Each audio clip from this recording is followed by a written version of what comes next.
السلام علیکم ورحمۃ اللہ وبرکاتہ۔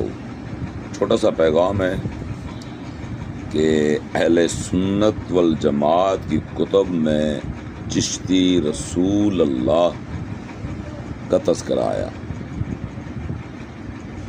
تو کیا یہ کہنا ٹھیک ہے؟ کیا یہ کہنا ٹھیک ہے؟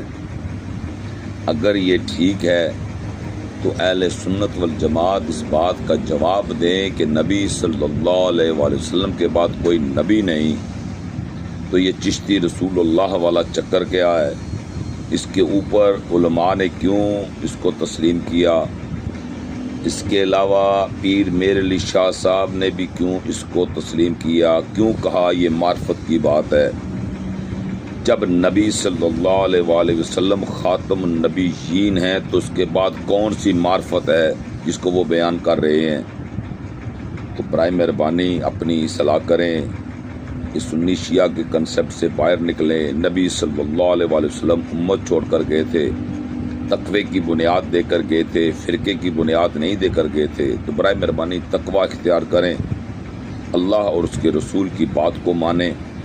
اللہ پاک ہمیں عمل کی توفیق عطا فرمائے۔ السلام علیکم ورحمۃ اللہ وبرکاتہ۔